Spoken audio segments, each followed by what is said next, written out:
গুলিবিদ্ধ চোখ দিন দিন ছোট হয়ে যাচ্ছে জুলাই যোদ্ধা লামিমের। চোখের মনি কালো রং হারিয়ে হয়ে উঠছে বিবর্ণ।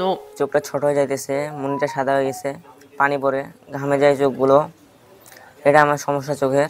একাধিকবার চিকিৎসা করেও স্বাভাবিক হয়নি লামিমের চোখ। দেশের স্বার্থে রাজপথে নেমে বর্তমানে ছেলের এই দুরবস্থা নিয়ে দুশ্চিন্তা কাটে না বাবা মুমিনুল ইসলামের। অপারেশন করার পরে বেডে আনে বসাই দিল যে তোমার ছেলে চোখে গুলি বাইরেছে, কিন্তু আসলে গুলি বাইর হয় নাই। চলে গেলাম পিজি হাসপাতালে যায়, ওইখানে 3 বারের বেলায় 4 বারের মাথায় ওই চোখে আমার ওই ছোড়া গুলিটা ছেলের চোখ থেকে বের করে। তো এই পর্যন্ত এখন ছেলের চোখে আমার যে ছেলেটা পড়তে অসুবিধা হয়, দেখা পায় না, কষ্ট হয়, চোখটা আস্তে আস্তে শুরু হয়ে যাচ্ছে।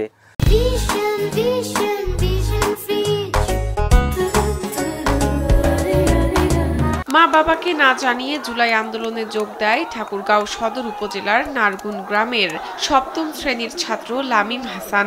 সেখানে বাম চোখে গুলির আঘাত লাগে তার। সে গুলি খায়, গুলি খাওয়ার পরে আমাকে তো অন্যরাই ফোন করে, আমি যাই। সেখান থেকে আমার ছেলেকে নিয়ে তৎক্ষণিক আমি দিনাজপুর এম.এ. রহিম মেডিকেল বিশ্ববিদ্যালয়ে নিয়ে যাই। ওইখানে আমার কোনো আশ্রয় বা কোনো আশেপাশে কেউ ছিল না, ওইভাবে রাত কাটাইছি। রাত কাটার পরে তারপরের দিন আমার ছেলেকে আমি 7 তলা থেকে ঘাড়ে করে নামায় গাউসুল আজমে নিয়ে যাই। লামিমের সুচিকিৎসা করানোর সামর্থ্য নেই দিনমজুর বাবার।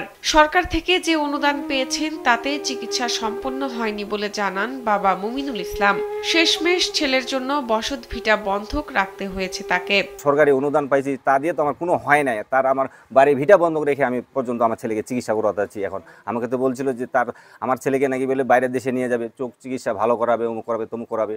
এখন তো খালি প্রতিটাই মনে করেন যে আশ্বাসের উপরেই চলতেছে। লামিম সহ জুলাই আন্দোলনে আহত সবার যথাযথ চিকিৎসার দাবি জানান লামিমের বাবা সহ আহত অন্যান্যরাও। যারা অসুস্থ, আমার ছেলে সহ যাদের এখনো চিকিৎসায় দিন পরে আছে, তাদের যেন সুচিকিৎসা করা হয়, ভালো চিকিৎসা করা হয়। বর্তমান অন্তর্বর্তীকালীন যে সরকার, আমি অনুরোধ করব আমাদের দিকে একটু সুনজর দেওয়ার, এবং আমরা যেন এই সুযোগ সুবিধাগুলো পাই।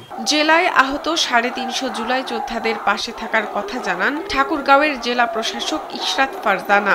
আমাদের এই জেলায় প্রায় 350-র মতো আহত, যাদেরকে আমরা আমাদের কাছে এসেছে বা আমরা তাদেরকে খুঁজে বের করেছি, এবং আমি যোগদানের পর থেকে চিকিৎসার জন্য যারা সহযোগিতার জন্য এসেছে, জেলা প্রশাসনের যতটুকু সামর্থ্য পুরোটা নিয়েই তাদের পাশে আমরা থাকতে চেষ্টা করেছি। আমরা তাদেরকে এখন একটা শর্ট লিস্ট করে আমরা হয়তো ঊর্ধ্বতন কর্তৃপক্ষের সাথেও যোগাযোগ করব, আর জেলা প্রশাসনের পক্ষ থেকে যতটুকু করা সম্ভব তাদের চিকিৎসার জন্য ইমিডিয়েট তাদেরকে সেই সহযোগিতাটা প্রদান করব।